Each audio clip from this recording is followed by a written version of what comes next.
let's get into this concept of the buyer's journey. I also kind of want to make today's session a little bit interactive, but I want to give you a perspective of that if you get this part right, it will be a game changer in your communication, how you engage your customers, and how you actually create an opportunity for yourself in terms of future proofing, because you're zeroing in to a very key idea of how your market is making purchasing or investment decisions in your services in the marketplace. So Siri even wants to jump in on this. Siri even wants to jump in on this as well at the moment, which is really weird. I need to make sure that Siri's off. But with that, let's get this thing rocking and rolling. I'm going to share my screen as always. Right. So, how do buyers buy? One of the things that I often look at is I'm talking about. So, if I'm looking at my clients or clients that you're looking at, the question I want to answer is how do customers buy their product or service? So how do they get, what is the buyer's journey to a product or service? So if we look at the same thing from our perspective in the marketplace, what is the buyer's journey from somebody in the market to us, right? How do they come across us? Do they seek us out? Have we seek them out? What are the triggers that have made decisions for them to make an investment in our services? What are the predicators to what that looks like for the marketplace? So if we understand a buyer's journey, and this is something you can use to sell to your clients. If you say, look, we're a little bit different. Our focus is not sitting there saying, hey, we're going to go get you a bunch of leads. Our first focus, our primary focus, is to understand that if we can identify and craft a process that actually engages the buyer and then walks them into making you the first choice for the product or service category you're in, and then from there, actually making an investment in your service, and now you've got a very predictable system that is generating the outcome you're looking for, and that is getting buying customers who are interested in what you have to offer, who will refer more customers to you, who will come back and buy more from you. Is that something worth exploring, Mr. or Mrs. Prospect? Like, there's a question you can go out to the marketplace. Forget about leads and forget about marketing. What if we actually looked at a buyer's journey? What if we actually looked at a strategy of what triggers somebody to take an interest in what you have to offer, and then making it easy for them to make that decision and that journey to buying and investing in you rather than going to a competitor? Is it worthwhile? Would that be a useful conversation or a useful thing to have a discussion about, right? That's a question you can ask anybody in the market, and I'll guarantee if you ask that question, a person go, yeah, it would be useful. Great. Well, let's talk about what that might look like for you. Right? We sit down with people all the time. We talk about engaging, crafting offers, running campaigns. But the differentiation here is what we'll understand is why the buyer buys. And if we know why the buyer buys, then all we have to do is to give them their reasonings to make that decision easier for them. This is a logical, very pragmatic step in the process, right? I was talking to an agency, and they sit there and say, look, our perfect client sits between this and this revenue. I said, well, how do you know that? So, well, we get the best results at this level. Okay, great. Why do these people buy from you? Why do they make a decision?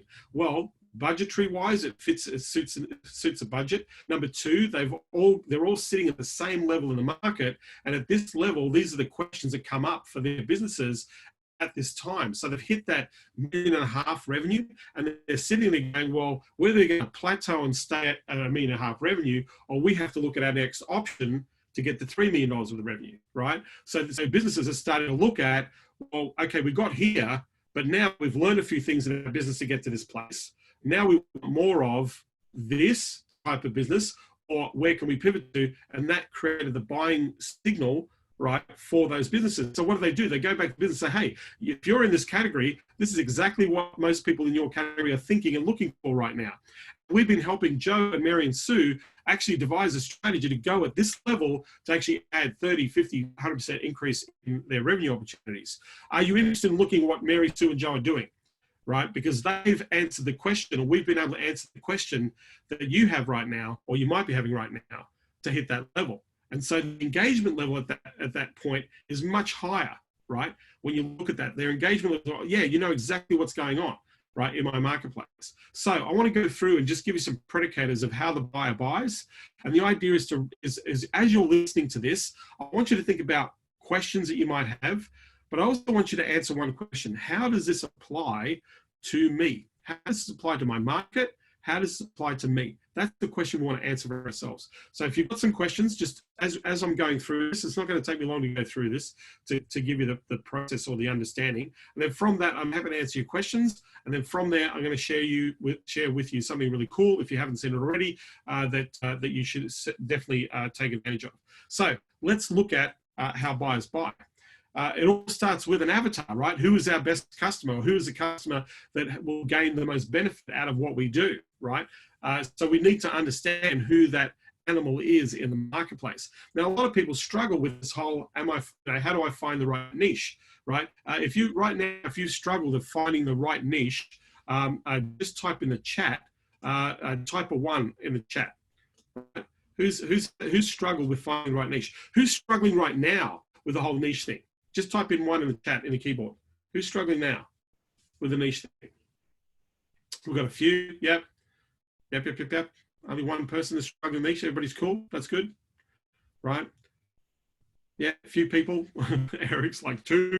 Double up. All right. Yep, number 1. Right. So this is a big problem. If we struggle with the niche, right? Mark, it's getting clear. You're getting clear with your offers. Awesome. If we're struggling with a niche, that's where we stop right there, right? That means if we don't know who we're going to sell to, then we're going to identify that person, right? So I'm not going to go into niche selection right now, but some of the things you need to take into consideration. If you have a product or a service offering that you're delivering to market, my question is, think about a list of businesses, a group of businesses that you know are already spending money on what you have to offer. That's the first indicator. Who is already spending money on what you have to offer? That's number 1, right? Number 2 is, where are they spending that money? Who are they spending money with, right, in the market? How much money are they spending, right? Not hard to find out how much money they're spending. So who is it? Where are they spending? Where are they buying? What sort of results are they getting, right, in the market, right? We need to know who's servicing the market, what price points they're servicing the market at, what service categories are they providing, right? We need to understand what's going on. So if we have an avatar, we have a product, my first question is, who's buying this right now? Who's selling it? How much are they selling it for, right? And how are they selling it? That's what I've got to know, right? As part of that journey, right? So in the avatar stakes, could also be the ecosystem. Yeah, you could also have the ecosystem of the client, right? But number 1, I want to say, from a niching point of view, I have this philosophy. Sometimes you have to let the niche choose you rather than you choose the niche. So what do I mean by that? The idea is, if you have a service, and let's say the service is relevant to multiple niches, go and get 2 or 3 clients. It doesn't matter what niche you're in. Make an offer and say, hey, I can help you with Facebook ads. I can help you with AdWords campaigns. We specialize in running AdWords campaigns for businesses. We have a system and a process to follow. At the end of the day, put the money in, money comes out, you get clients, you're happy. And if we can figure out how to make that work and we get a result, once we get a result, we can take that one result and we can go to the rest of the market. Hey, we've been able, with this budget, with this outcome, we've been able to get this result. Can I show you how we did it? Are you interested in us helping you get the same result? And we can just go over and over and over. That's how we built our niche in the physical therapy space, right? We just went to one market. Now, we went to the whole market first, and we learned very quickly the whole market was not our market. We learned very quickly the only people we want to work with are people who had 600 or more patient visits per month. 600 or more, not 10, not 20, not 50, because we couldn't help the 10, 20, 50 guy. The reason why we couldn't help the 10, 20, 50 guy is, 1, he couldn't afford the marketing, and number 2, he couldn't handle the business. He wouldn't be able to handle that business. It needed to be a multi-partner practice, 600 visits per month. Need to be doing at least $2 to $5 million in revenue, right? If you don't tick those boxes, and also you have to have room to scale within the practice to be able to handle the actual patient numbers. And number 3, you have to have a second practice, right? So we know that we can help those businesses 100%. We can add 30 to 50 or 100% growth in a year to those types of practices. But the small practices, we couldn't do it. Took us 6 months to figure that out. Who this worked for, who this didn't work for, right? But when we found out who it did work for, then we're able to go bang, bang, bang, bang. And those are the clients that got the best results. And so we're only dealing with clients that would benefit directly from what we did. But before, we were trying to help everybody, right? So we had to zero in. So rather than you pick a niche, let the niche pick you, right? Go and get 3 or 4 clients, get a result for all of them if you can. But if you get a great result for one of them, so I'll give you an example. One of our champions, Tony, he went to the market, and his market was removal businesses, right? Moving homes, moving commercial goods, logistics asset, that sort of stuff. That was his market, right? He was working for a printing company. He was working with a home builder. He was working with a pharmacy, right? 3, 4 different clients. But he had this removal company, and in this removal company, within a 6 months period, he generated over $1 million worth of extra revenue through his ad campaign, right? And his ad campaign was married up with a bit of SEO, and he was married up with a few other pieces, right? So now he's got a removal company. So what does he do? He looks at other removal companies just like the one he's working with, and went to the market and say, listen, we put $1 million worth of cash in this business in the last 6 months. I'm interested. Would you like to see what we did and how we did it? Is this something that might be useful to you? So Tony then started specializing in the removal industry, right? That's what he did. He works with removal companies. They pay him on average about 120 to 150 grand a year for his management services, but he generates millions of dollars worth of sales for the market. But he didn't know that at the very beginning. He didn't know that niche, right? So sometimes rather than you picking the niche, let the niche pick you. All you got to do is go and get a result. I work with a dental marketing company. They're based out of Seattle, right? They do about $7 million worth of turnover as a dental marketing company. Not too bad. Nice team, operations. They've been selling the same case study, the very first client they had that they got an amazing result for, and they did get an amazing result for, right? That is the only case study they show to their prospective market. And they've built a $7 million agency off the back of one case study. They just showed the same case study. In fact, I spoke to them recently, and they're still showing the same case study. They've had lots of case studies, lots of results, right? Because it helped lots and lots of people in the dental space. But this one case study is the highlight case study that shows them exactly how to get the result, right? So rather than you pick the niche, maybe you let the niche pick you, right? So questions: who's buying what you sell, right? If we know who's buying what we sell, well, we have a market. That's an easy thing to do, right? Who's making the money, right? Some people might think that the chiropractic market and the physical therapy market and the osteopath market and the plumber market and the roofing market is saturated. Let me tell you, it's not. The roofing industry, by the way, just in the United States, is worth $60 billion. That's 60 with a big B attached to it. $60 billion, right? Do you think that market is saturated with marketing? Not even close, because I have a consulting champion who just started a roofing lead generation business, right? And they started that 2 months ago. They've already got 15 clients, right? Now, roofing leads, a dime a dozen, but their strategy, they've got a slightly different strategy in their approach, right? They know they can get the lead. In fact, they're the most expensive lead provider in the market. That was their unique selling proposition. We're expensive, but we're freaking awesome, right? You'll close these deals, right? And they have a system to make sure. They're dealing with companies right now that used to work with other marketing companies, and they're getting results, right? So you think markets are saturated? Do you think there's no room in certain markets for new people to come in? Let me tell you, you are wrong, because there are going to be new people. There are people getting clients that are new in every market, right? So who is buying right now? Who's spending money right now on the service you provide? That's a big question you've got to answer, because if they're spending money, they're a buyer, right? Indicator. Like, let me just go back to who's buying. If they're spending money on marketing, then they will spend more money on marketing. If they're not spending money on marketing, then they're not going to spend money on marketing, right? Because they don't value it. There are lots of businesses that I come across, and maybe you've come across these businesses where they said, hey, our business, we just rely on referrals. We don't do any advertising and marketing. We just don't do that. Great, right? But let me Google your industry and look at all the people who run ads. Why are they running ads?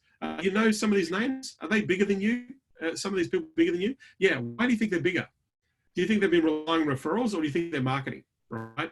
If you have to educate a market, and by the way, we had to educate the physical therapy market. If you have to educate the market, the sales cycle is longer. I don't want to educate the market. I want to go to a market that understands the value of what I have to deliver. I don't have to teach them. I just got to show them how to get a better result, right? So who's buying? Who's spending money? That's my first question. Who is spending money on marketing? I don't want to talk to anybody that doesn't spend money on marketing. There's no point, because then I have to convince them to go and spend money on something they're not comfortable or familiar with. But people who understand the value of marketing know that it costs money, right? They know they have to invest in cash. One of the questions that we ask in our qualifiers when we're sitting down with the people, these, by the way, you can ask the same question. There are three things that I ask people when I want to work with them, right? Number one, are you reputable? Are you recognized as reputable? Do you provide a good service or a good product to your market? Is that a yes or a no, right? Yes, we are. Great.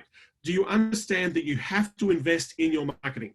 That whatever you do that in your business, that you understand that you must make an investment in your marketing to be able to grow and compete in the market? Yes or no?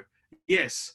And my third question is, will you do absolutely everything humanly possible to help the people that I send you to buy your product or service? Yes or no? Yes. If I get 3 yeses, I've got a customer, right? Are you reputable? Are you providing good service and good quality in the market? Right? Do people like what you do? Yes, good, right? Do you understand that you need to invest in your marketing, that you need to invest to grow and scale so that you can actually build this business? Do you understand it's important to make that investment? Yes, great. My next question is, will you do everything humanly possible to help those customers who I bring to you, put up their hand and say, I'm interested in looking at buying your product. Can you help me? Will you do everything humanly possible to help that customer to buy your services? Yes, great. Let me show you how we work together. Right? I need those qualifiers, right? So very simple. Who's buying what you sell, right? Next question, who are they buying it from? If they're not buying it from you, they're buying it from somebody else. Are they doing it internally? Are they doing it externally? What type of people are they going to get the help? Are they big agencies? Are they medium agencies? Are they small agencies? Who are they buying it from, right? How much are they spending in the buying from? Right? What is going on? What are the services? So if I know who they're buying from, I know there's a market, right? Right now, I don't know if you know who Tony Hawk is. Tony Hawk, if you Google Tony Hawk, he's a billionaire skateboarder, gamer, made billions of dollars in the branding and the skating business. Tony recently just did a talk at Google, I think a little over a couple of months ago, did a talk at Google with some of his friends, and they started an ad agency in LA and in Detroit, Michigan in April. They started an ad agency in April, right? And here's the thing. They know that the industry, the ad agency industry is going to have some challenges right now, right? Because the big ad agencies are now competing for those brands that need strategy, that need marketing. But what happens is a lot of companies bringing their marketing internally into internal marketing departments. And so there are ad agencies right now. So Tony Hawk and his team have started an agency in April, in the middle of lockdown. They started an agency in April, right? Last month, right? In the middle of lockdown. But they're seeing their competitors in the marketplace falling out of the marketplace. They started naming names of agencies. And these companies were $20, $30 million agencies who've literally decided to close their doors and just say, I'm sorry, we're just not in this business anymore, we're out, right? And so they sat there and said, well, they've only been open for, I think it was 6 or 8 weeks have been open for, right? Actively doing this, and they picked up 13 branded clients in the marketplace. These 13 branded clients came from agencies who no longer serve those clients because they've decided to be out of the market. So they've opened up an agency and picked up all these clients that are being left into the marketplace. Who are they buying it from, right? Who is, like, that gives you an indicator of where the market's at. Right now, if you want to work with companies that are going to spend 6-figure budgets with you, those companies are, they're $100 million, $20, $30, $50 million companies plus. Those companies are spending hundreds of thousands of dollars on marketing. They're not interested in a rinky-dink $1,000 a week or $2,000 a week ad spend. They don't even know what that means. They don't even know that that could make an impact in any way, shape, or form for them. They'll sit there and say, listen, I want to give you 30 grand a month, make it work, right? I'm going to give you $360,000 in ad spend, make it work. Can you make it work, right? Because if I give you 360 and you give me $1 million back, we're good, right? That's how they're thinking. Those people, they don't mind writing a check for that, but it's a different conversation. So if they're spending money, who are they buying from? Next thing, how much are they spending on the product or service, right? Most people, so this is the biggest mistake that agency owners make right now. The number one mistake that most agencies make is they select the budget for the client. They select a suggested budget for the client. Oftentimes the suggested budget is too low, right? It's too low to get the result or to get the impact. Everybody knows you can, for $1,000, you can get 30 leads. $30 a lead, 30 leads every single month. Everybody knows that you can work on those ratios. But then it's the quality of that lead. It's all dependent upon the strategy and the offer and what that means. What most people don't realize is if clients don't even know they have a budget, right? So one of the ways to discover a budget is to ask questions about where they're spending money right now, right? Are you spending money on TV, on radio, on directories, aggregators? Are you spending money on Facebook, AdWords? Are you spending money in magazine ads, industry journals? Where are you spending cash? Are you sponsoring a football team? Let's work out how much money you're spending. Now we've got a budget. Oh my God, you're spending $200,000 a year in these areas. Do you assess the results in these areas? Well, no, we don't know how many you get from the billboard. We don't know how much sales, but what they've done is, what you've highlighted is they do have a budget, right? So if they're spending 200 grand a year, that's 20 grand a month, or $18,000 a month, right? That's a budget. Now, can I take $3,000, $4,000, or $5,000 of that budget and put it into a direct response ad campaign that we can track and measure over and above the campaigns that you're running that you can't measure? What if we can actually measure the result? What if we actually can improve the results? What if we can get better conversions? Would you take $5,000 to $10,000 out of that $200,000 budget, right? Or $20,000 budget, and invest it in something that is trackable and measurable? Where are they? How much are they spending? That will give you an indication. The other indication on how much they're spending on product or service, ask them. If you've got, like, Mr. Roofer, your roof is $16,000 per roof, right? Or $20,000 a roof. If I were to give you a customer, hand it over to you, cash in hand, 20 grand, how much would you pay me for that customer? What would you be willing to spend to acquire that customer, right? And they might say, I'll give you 2 grand, 10%, right? Over $20,000. Well, great. So you're telling me to bring you 10 customers, you would pay me $20,000. Right? Now I've established a budget. Now I don't need $20,000 to get 10 customers, right? I might need 5 or 10 or 2 or 4 or 3 or 4. It doesn't matter. But in the client's mind, I've established a budget. You told me that you would spend this amount of money to acquire this number of clients, right? Would that be a fair rate of return? Yes. Now you've established a bigger budget for the client. How much are they spending on the product or service right now? You need to know this, because if you know this, then it's going to help you in that buying process, right? How do they come to the provider? How do they find that client? Were they a referral? Did they come to them by an ad? Did they have to do a pitch? Did they, were they searched out? Were they going through a tendering process? How did they come to the buyer? Right? Did they meet them in an event? Did they go to a trade show? Did they go to a conference? Right? How do they buy? How do they find? Right? How did they come to the provider? Because this is going to give an indicator of how they find people. Right? Are they finding people through ads? Are they finding people through referral? If we understand where they're coming from, then it's very easy for us to maneuver our marketing to where the market is, to where the customer is. Right? So next, what are the FAQs on providers' sites? What are the frequently asked questions that people are asking about their product or service that they answer on the website? Let's go to 4 or 5 competing websites in the market. I'm talking about established agencies. I'm not talking about rinky-dink one-man, two-man operations. I'm talking people who've got a business, who've got an established business, been there for a few years, worked a number of clients, maybe generating $2, $3, $10 million. I'll guarantee they'll have an FAQ section on their website.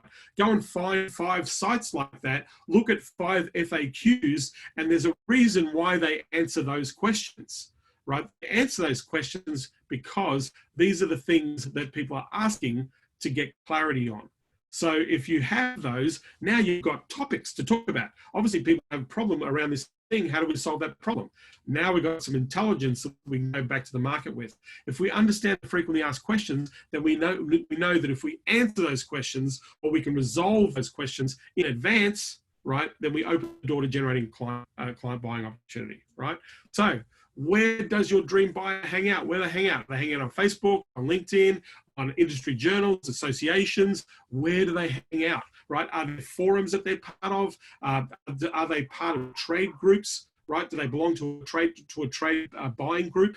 Are they hanging out with, where do they have accounts with channel partners? So, for example, contractors, if you look at the suppliers like Home Depot in the US, right? Bunnings in Australia, Home Depot in the US, they have a whole section just for contractors. That section, that means every contractor has an account with that service provider in the marketplace. So what types of businesses have accounts, right, that go to this service, right? Can I use that intelligence to gain access to the marketplace, right? Can we do a deal with Home Depot? Right? Now, some of you might be thinking, why would Home Depot want to do a deal with me? Well, if you come up with an innovative way to help their clients to buy more of their products, then they will do a deal. In fact, they'll probably test it with one of their stures, and there might be 100 contractors you can go to in one store and say, hey, let's look at, brought to you by Home Depot, right? We're going to talk about how you locally can be acquiring or generating more roofing clients or more trade customers or more whatever, right? You can do a strategic alliance, right? Where does your dream buyer hang out? You want to hang out with the dream buyer hangs out. Where does your buyer get other information? Get other information. Sorry, that shouldn't be bother. That should be other. In fact, let's just fix that. That's weird. Where do they get other information from in the marketplace? Where do they go? What are they reading? What are they looking at? What are they searching for? What are the things that they look for when it comes to your product or your service? Are they looking for best Facebook ads for a plumber, best Facebook ads for a chiropractor, best Facebook ads? Are they looking for best ad campaign? Are they looking for ad agency? Are they searching for that term, right? Right now, if you're in AdWords, you should be running AdWords campaigns to tell people that you can help with AdWords campaigns. And AdWords seller should be running AdWords campaigns. All my AdWords guys, the ones in Champions, are running AdWords. All my Facebook guys are running Facebook ads because they're in Facebook, right? So where are they getting information from? If you know where they're getting information from, then you can zero in to those market opportunities. What are the top 5 problems, right? Frustrations. What are the top 5 things that bother them, that are bugging them right now? What do you think? And actually, I'm just going to take a pause here for a moment. If you were to think of the markets that you serve or people you've spoken to, what do you think, just list if you can in the chat, what do you think their problems are right now? What do you think their problems are? Just type in the chat if you've been watching this. If you know what some of the problems are, what do you think some of the problems are right now that your niche is experiencing, that you see as a problem? Just type in the problems. Don says money. Money's a problem, okay? Follow-up. Their ability to follow up deals is a problem, yes? What else? What else? We've got a whole bunch of people in here. There must be more than 2 problems. Training is a problem. Yes, they need to train their people better. They need to optimize. Businesses are overwhelmed navigating COVID-19 impact. Yes, that's a problem, right? Cash flow is a problem, right?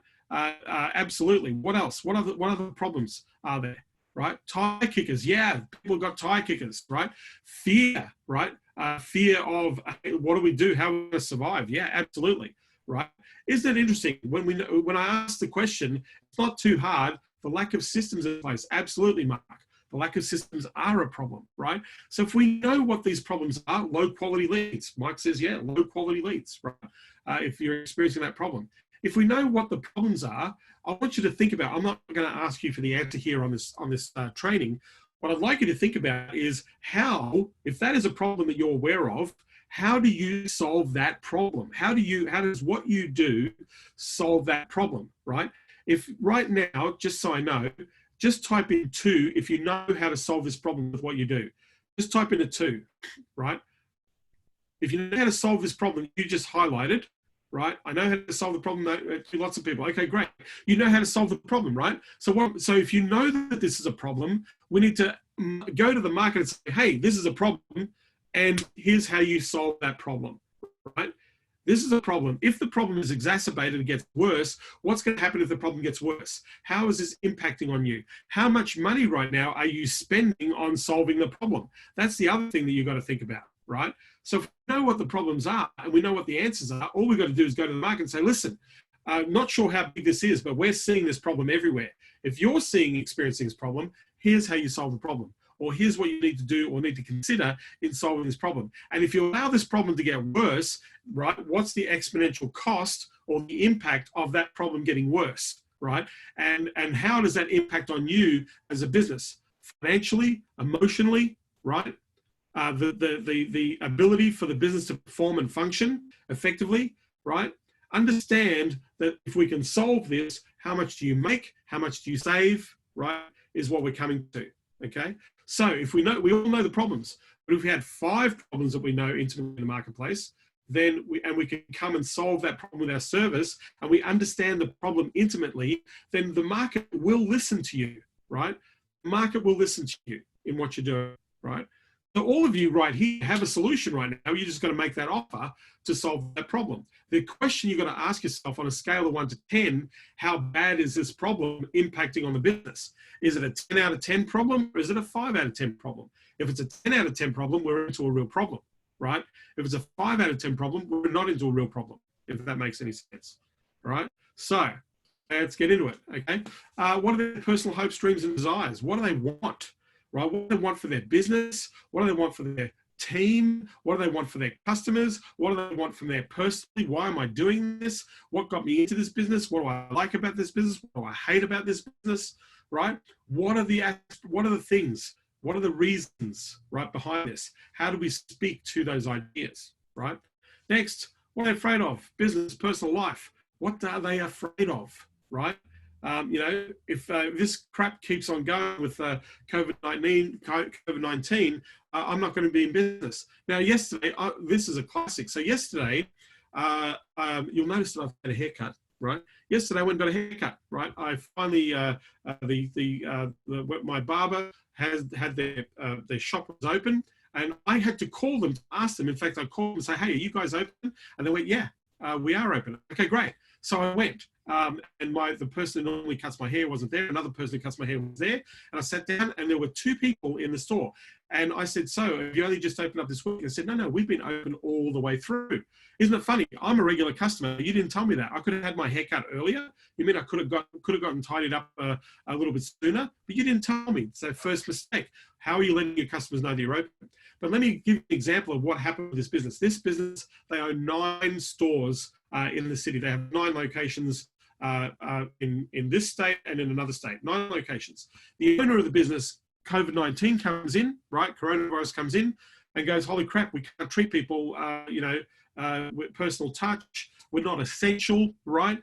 We have to shut down our business." Panicked. Holy crap, I've got to let go of 70 staff, right? I've got 9 shops to pay for commercial leases for. I've got equipment and inventory and, panic, right?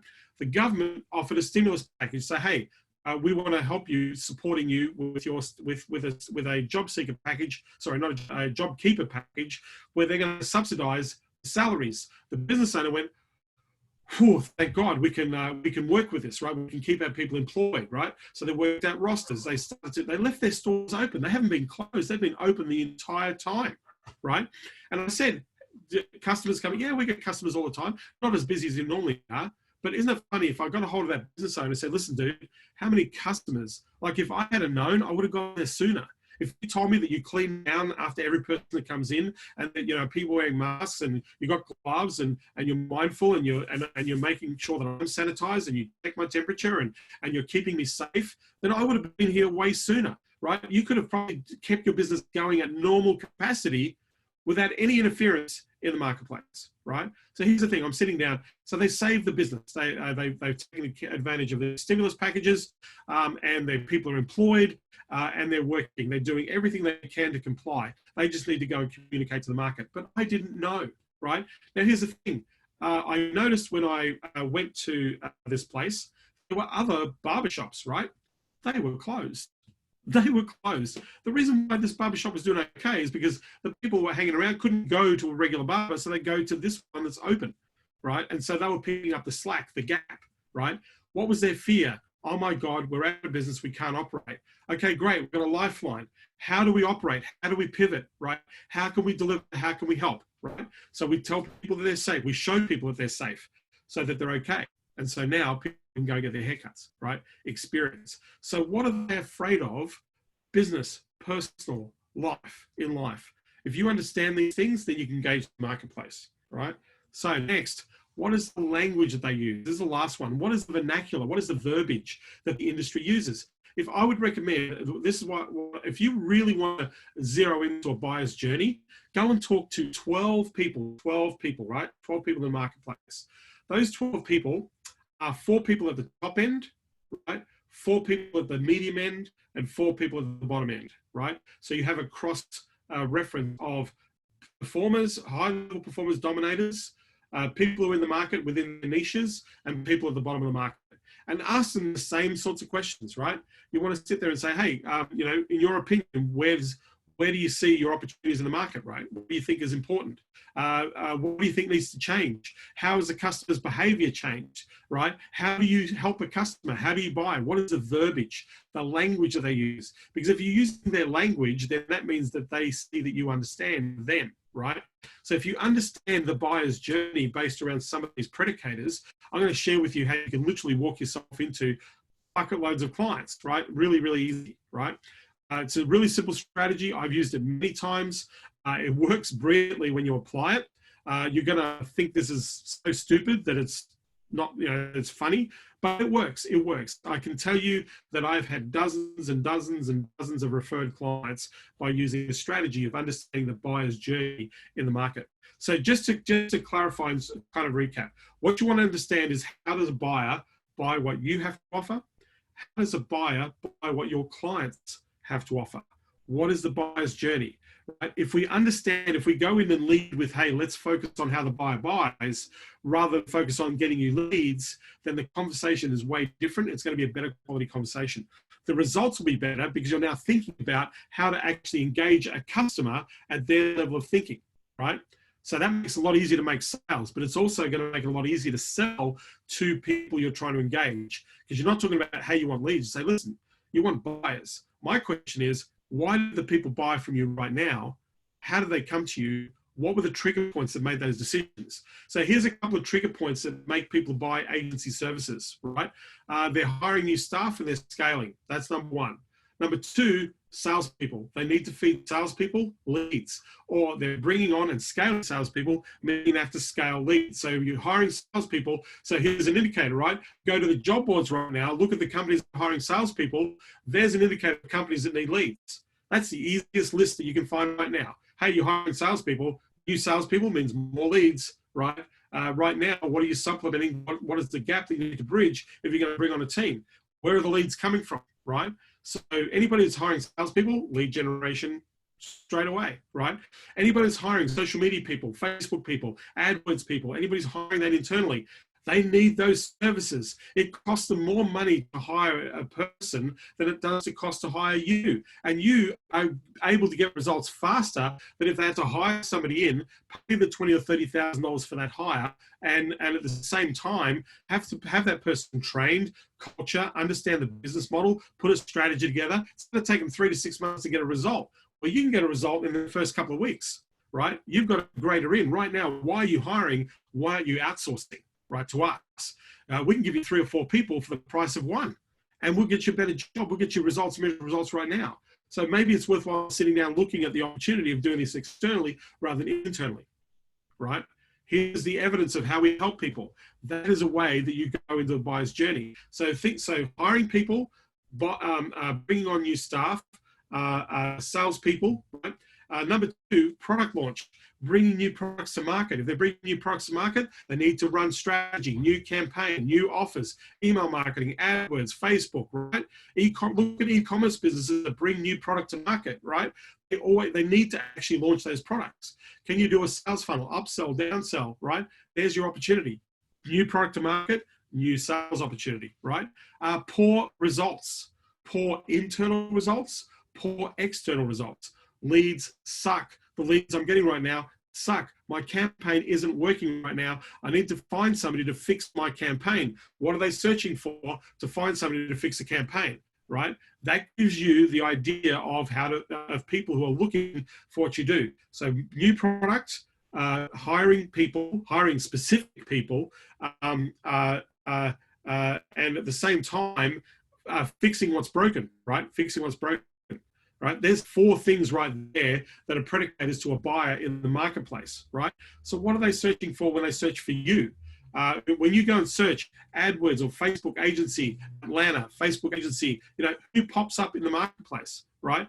What are you seeing in the marketplace? Because there's a reason why they're running ads, right? Because they're getting leads.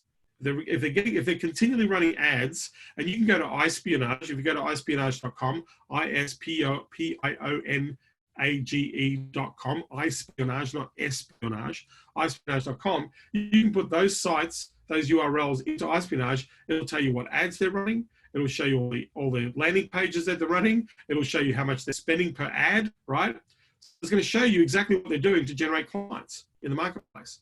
So this is the buyer's journey. It was one of the indicators that somebody's making a decision to purchase. New project, expansion, opening up a new store, all are predicators to saying, hey, we need to go invest in marketing to do this, right? If you're scaling, if we're actually going for multi-location, right? Look at franchise groups. Every time you open up a new franchise store, what's the campaign to launch that store? What's the campaign that's ongoing to make sure that people come to that business, right? So those are some of the predicators to making this work in terms of the buyer's journey. What I want to do is just want to make sure, if you are not aware, those of you should be aware. If you go to consultingunleashedlive.com, we are going to cap this out. It's $97 for a ticket. It's a 4-hour masterclass on lead source, hot niche markets, multiple campaigns, simple 5-step process. I'm going to script out for you how to close a scale with an agreement and a payment on the spot. So you don't have to go chasing and following up and doing that sort of stuff. Service fulfillment for you. A plan to close 6 deals in 60 days. All the recordings, all the slides will be provided on those days. If you haven't bought a ticket, go to consultingunleashedlive.com. I will cap this event out. And right now, every ticket purchases 10 families will get solar lighting for their home. 5 women will get vocational training and jobs training. 1 disadvantaged child will have their education paid for. We've impacted so far on 750 families right now with the tickets that are already sold, which I'm super, super excited. Over 400 families, 450 families right now are having lighting, solar lighting that will be provided for them for the ticket sales of this ticket. So if you'd like to come along and join, make sure you grab a ticket. Go to consultingunleashedlive.com. Those who are watching the replay, if you haven't already, if you know somebody who should be there, please do share that URL out there because at the end of the day, I want to make as big an impact as possible from a sustainability and social cause as I can, and I want to be able to help as many of you generate strong results in your sales. So with that, I want to ask or answer your questions. I've got a few people chatting here. Okay, Howard, in fact, I'll make sure I make a note of that.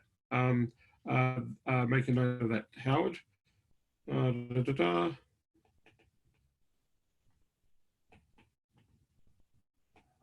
right. Any other questions? Any questions? I'm here to answer questions. Damien Papworth, you got any updates or reports? I know you're sitting here patiently listening and waiting. Okay, Damien, how you doing? Damien Papworth, founder of Globotel Marketing, probably one of the best resource partners on the planet. Morning, John. Thank you. Mate. So how are things, what's happening out there in the market? Yeah, so every Wednesday I catch up with our operational head, give me a bit of an update. So this week, last week our new campaign's been brought on, jumped by 30% on the previous week. So that's kind of getting back to normal. This week there's a lot more activity. The actual volume of new campaigns is about the same as last week, but there's a lot more activity around the sort of the pre-sale stuff, like the audits and quotes and all that kind of stuff. So digging into industries, who's buying, one of the really positive things is that seems to be getting back to normal too. There doesn't seem to be specific industries buying anymore. It's like everyone is getting back into it. So super positive with that. Bit curious to see if any new industries are coming up as a result of COVID, like in that sort of the COVID safe audits and stuff like that. And we're not seeing anything like that at all at the moment. Mm-hmm. However, we are seeing, a rise in businesses that are doing drop shipping. So, selling other people's stuff on websites and that kind of thing. So, but, really interesting and positive to see no specific industries that broad across the board, across the economy, pick up in activity, including restaurants and cafes and bars and that kind of stuff. So really positive. Well, restaurants, cafes, and bars are going to just start to sort of come back into like there's a lot of conversations going on about that industry right now. The food industry was very heavy. The restaurant industry and hospitality industry was incredibly heavily impacted by what's going on. And a lot of these businesses obviously are now looking at their options of coming back in the market. A lot of them have pivoted in the market. They're looking to spend money. They know they've got to spend money to make people aware, to show that they are open right now. So just from a perspective, even from what I'm listening to or what I'm seeing, is that the market is, like you say, they're all coming back, right? Businesses sitting there going, great, we've got to open the doors, we've got to get our people back, we've got to start letting customers know that we're open. To me, I still, that question of, are you taking on clients? Are you actually opening up? Are you coming back?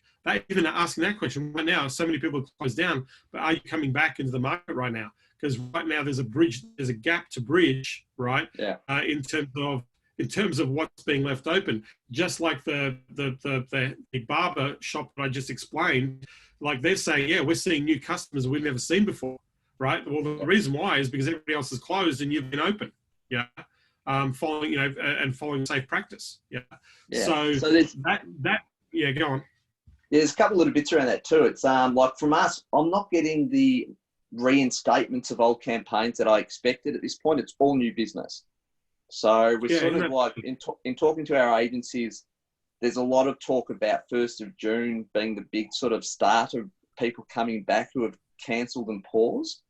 But this is all new business. So that's kind of interesting too. And I was speaking to a friend of mine who's in PR. Her name's Amanda. I'll do a bit of a summary of this in the Facebook group today. But she was talking to me. She's amazing. She's had one of those agencies that have had best month in the last month in the middle of coronavirus. She's at capacity, doesn't know what to do with herself. Best month. Very personal though. She gets very, very engaging with people one-on-one with everything she does. And, she was telling me she sees a lot of restaurants and cafes putting their stuff out on social media now about what they're doing. One restaurant particularly sent her a direct message on Instagram. The owner left a voice message saying, hey, this is what we're doing, Amanda. So said her name. This is what we're doing, Amanda. Love to see you back in the restaurant. We've only got 10 seats because that's the current restrictions. Here's a booking link if you're interested. So they had scarcity, they had a call to action, they had made it easy for her. She's got a table at this restaurant on day one of restrictions easing. And there's two things with this that I'm thinking. The first one is digital agencies. How often are we that personal? Why can't we do that? Because we don't.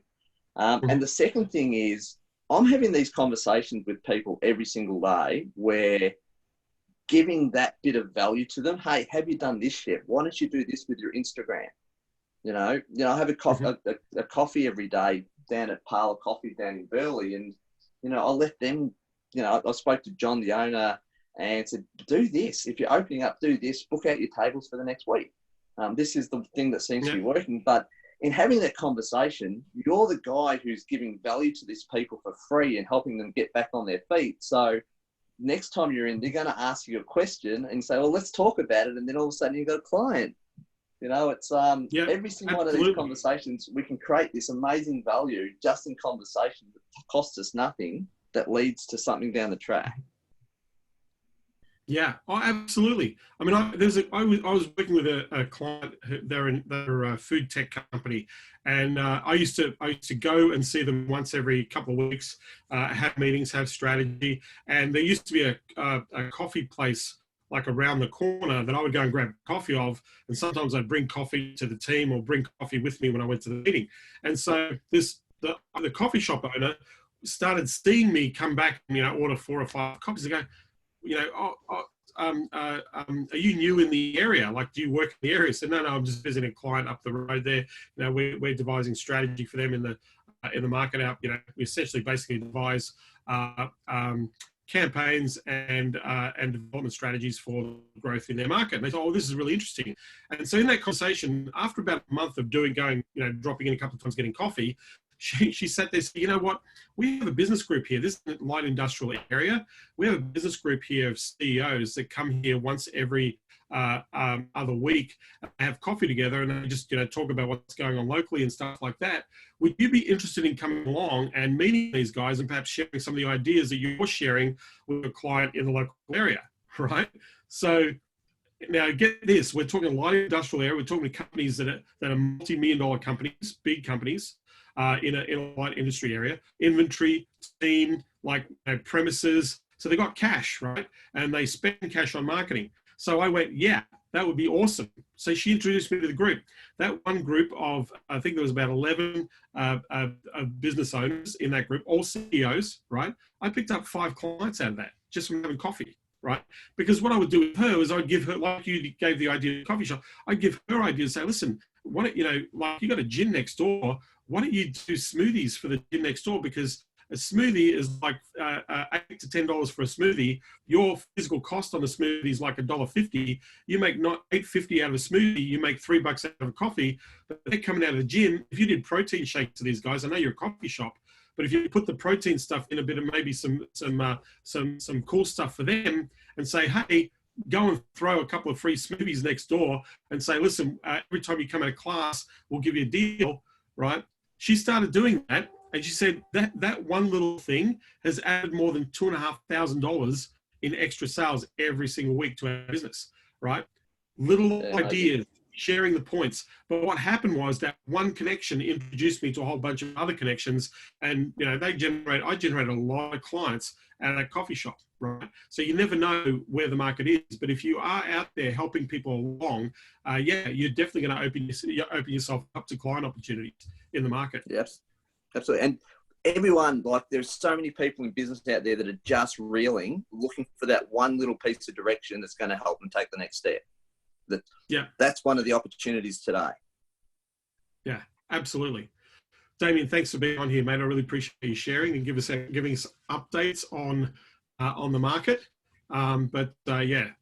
Always pleasure, mate. Have you.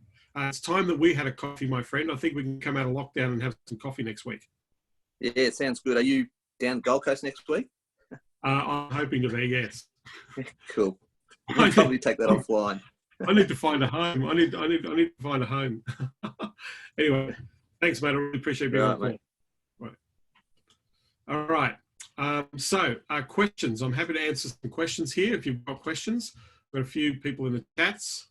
Michael says, I think I had problems with the prospects early on, not knowing the value of Facebook funnels. I was selling because they were below 2 million income levels, didn't follow my guidelines, learnt tough lessons.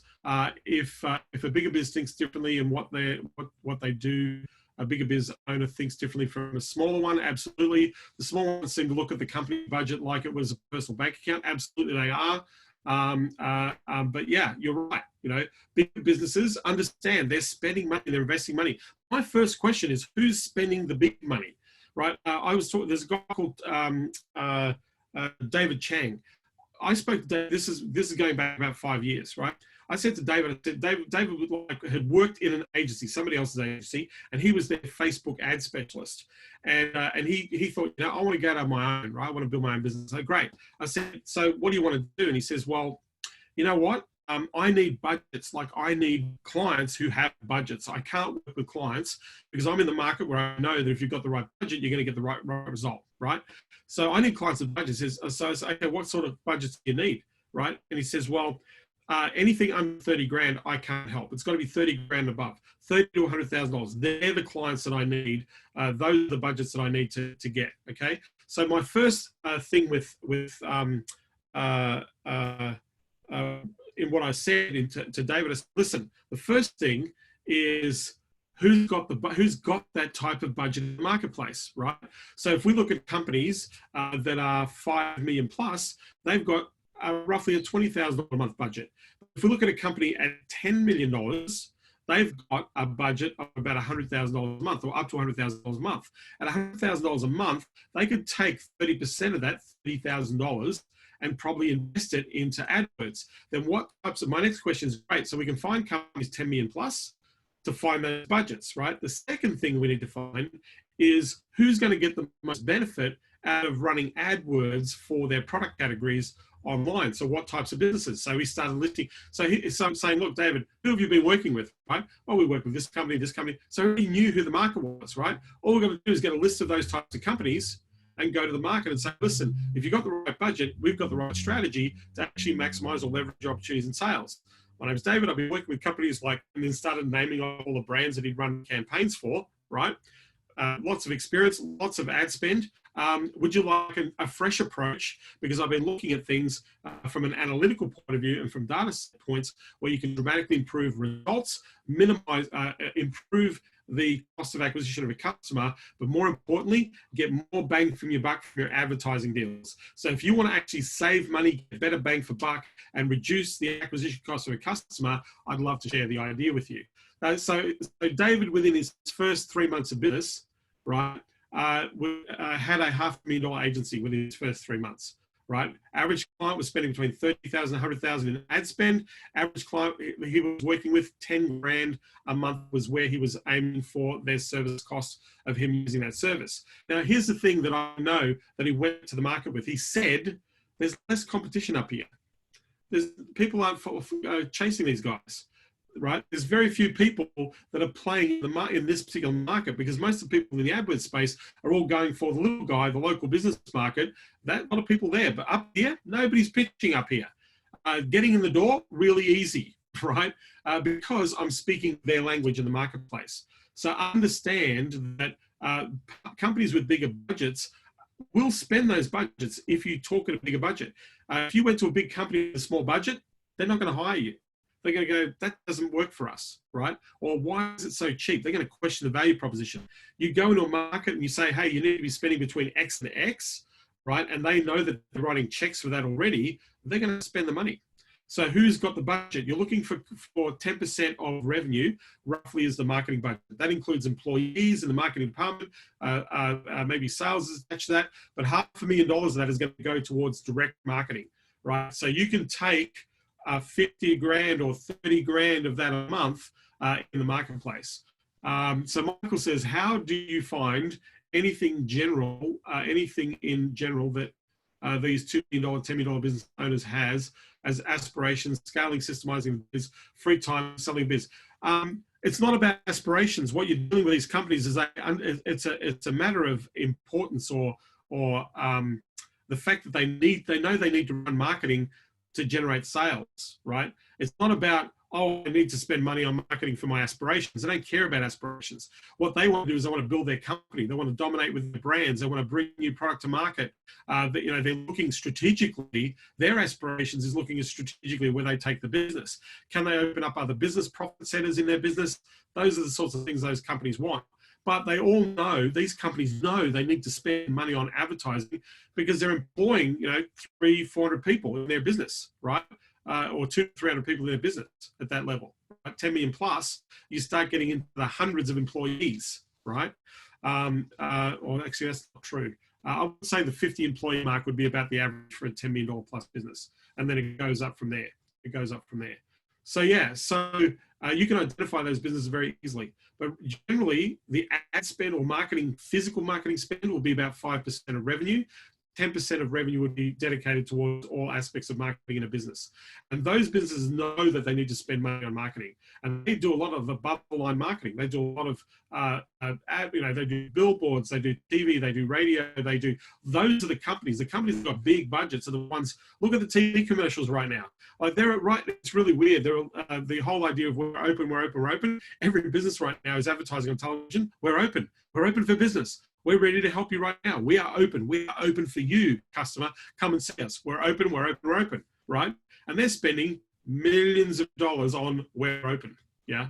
Millions of dollars on we're open. Airlines are still advertising in Australia, by the way. I saw an ad the other day for Qantas.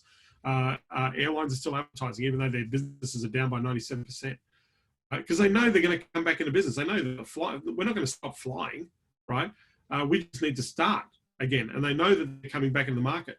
So the airline industry is going to come back. It's not going to be the same It's going to come back differently. In fact, it'll probably change the business model. In fact, private aviation is probably going to scale. There's a market that's going to grow really fast. Right now, private aviation, massive growth rate. There's a hot market. So hopefully that's answered your question, Michael. Any other questions? I'm happy to answer another question. Otherwise, I'm going to say thank you and have an awesome time. And I'll talk to you same time, same bad channel tomorrow. Mark, the client selection can make a huge difference. Once I've done the project, I've sold to 5 clients. We're presenting our findings to bigger companies. Yes, absolutely. You've done a test. Now you can take that test and those results and take them to bigger companies. Yeah, absolutely. Eric says, I have an offer for the business funding, business credit market. What would be a good niche or strategy for this? So well, that is a niche. Business funding, business credit, small short-term loan businesses, financing, leasing equipment, leasing finance companies, all those, lots of people in that market, Eric. Anybody who's doing car loans, right now, commercial lending for car loans, although the auto industry has had a 50% hit due to coronavirus in most of the Western world. Right now, we're in Australia, we're coming up to a tax time, and there are incentives where people can buy commercial vehicles and actually get a full write-off on the commercial vehicle. So in Australia, it will be the car financing guys. Anybody doing equipment, anybody doing office, home equipment, that sort of stuff, financing, short-term money lending, they're the ones that I would go to, Eric. Huge market. Micro loans, micro lending, budgeting services are growing rapidly. In fact, I'm noticing in Australia that budgeting services are spending a lot of money on advertising on television at the moment because everybody's at home watching Netflix or watching TV or watching YouTube ads.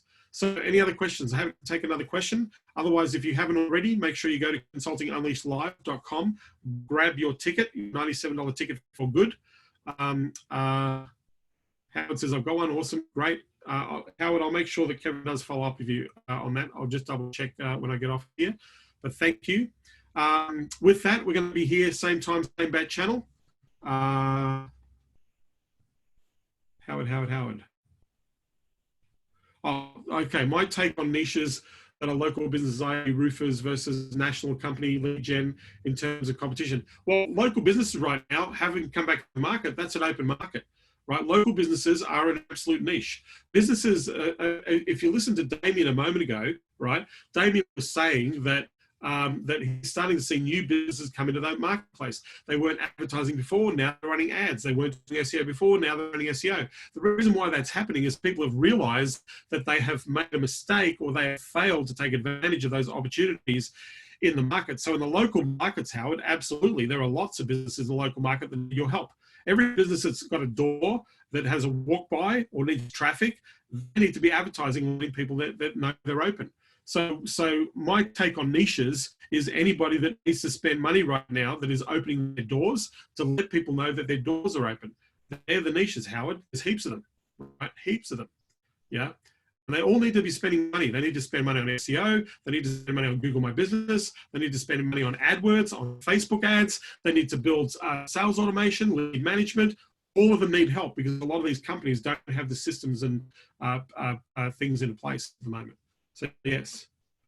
So,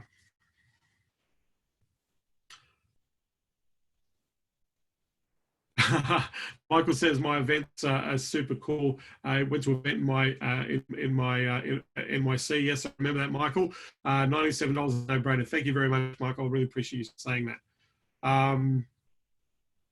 Yeah, business training would probably so Mark, niche for those of you who are looking for hot niche, businesses that are offering vocational training, like skills training. Those businesses right now, 35 million unemployed in the US and growing. In Australia, nearly 2 million people unemployed and growing, right? Training companies for vocational skills training companies are going to go through the roof. Lots of money in skills training companies. Certification licensing companies in training, Mark. Those companies absolutely going to be on the fly. They're the ones that need to spend the money because people are going to be searching for those types of businesses.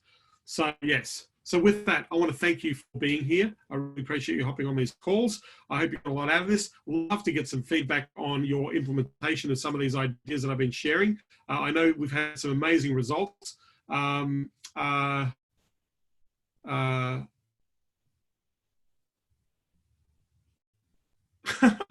Thanks, man. I really appreciate that, James.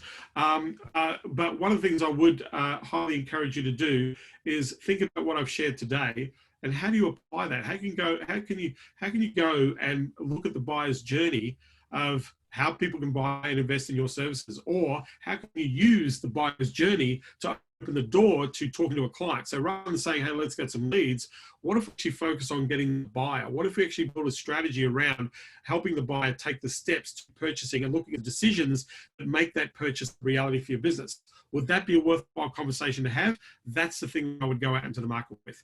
Other than that, jump on to consultingunleashedlive.com. I look forward to seeing you same time, same channel tomorrow, 8 a.m. Australian Eastern Standard Time. We are going to be 3 p.m. LA time, PST, Pacific Standard Time. We are recording these sessions. If you go to consultingunleashed.com/go, you can get all the links to all the sessions at that website. Otherwise, jump into the Facebook group, jump into the YouTube channel, is where you'll find all these videos. Thank you for being here. I look forward to seeing you on the next call. I think we're coming up to over 50 days in a row. So thanks, guys and girls and ladies, for being here. Take care, everybody.